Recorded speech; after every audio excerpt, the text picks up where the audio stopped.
For centuries, it made perfect sense. You look up, you see the sun crossing the sky, and you assume it must sink into some distant ocean at night to swim back to the other side by morning.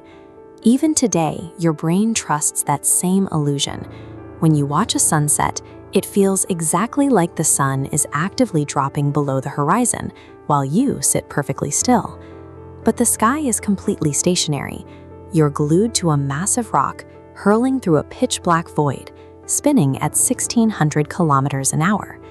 Every morning sunrise and every sunset, every winter breeze or summer heatwave is entirely dictated by this massive, invisible mechanical system. This schematic shows the core mechanism. Imagine sitting in a spinning desk chair in a dark room, facing a bright, fixed spotlight. As you spin, the light hits your face, then your shoulder, then your back. The bulb doesn't move. You do. Apply that same logic to Earth. The sun stays locked in place. As the planet turns, massive continents are carried into the light beam and then rotated out into the shadow. When India sweeps into the glare of the sun, the Americas are turning away into the dark. From the edge of space, you can actually see this division. There is a hard boundary line on the planet, slicing right between the brilliantly lit clouds and the total blackness of the night. Seen from above, day and night become static coordinates in space, zones of illumination and shadow that we simply circulate through every 24 hours. Ask around, and many people will tell you that winter happens when Earth drifts further away from the sun, and summer happens when it gets closer. That is completely false. This model reveals the actual cause. Earth doesn't spin perfectly upright. Its axis is permanently tilted at exactly 23.5 degrees, and as it orbits the sun, it holds that exact tilted posture. Because of this angle, one half of the planet leans into the light. When the northern hemisphere tilts toward the sun, those light rays hit dead on, concentrating intense heat around the Tropic of Cancer.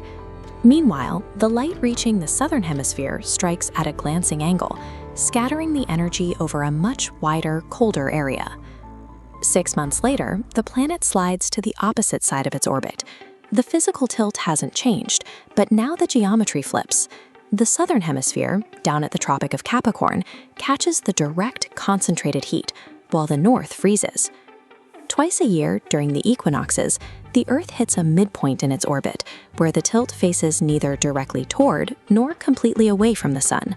For a brief moment, light distributes perfectly evenly across both halves of the globe. This specific alignment turns orbital geometry into the master control for global climate, where the sun's angle at the horizon matters far more than our actual distance from the star.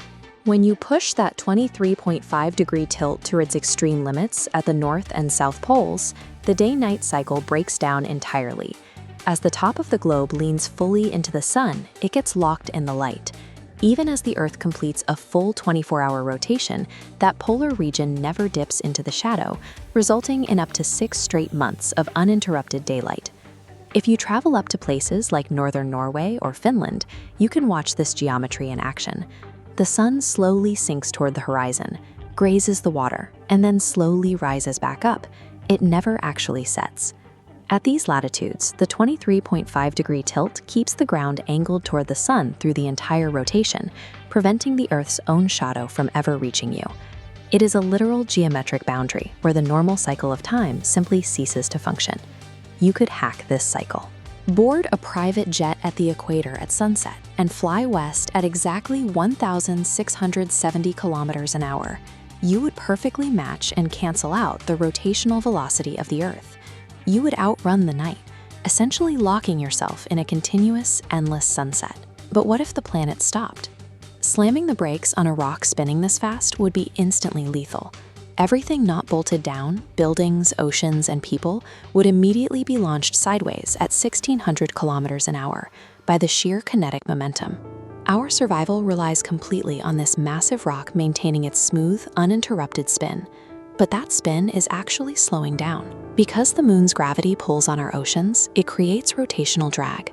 As the moon slowly drifts about 1.5 inches further away each year, the Earth's rotation steadily loses energy. This cosmic friction leads to tidal locking.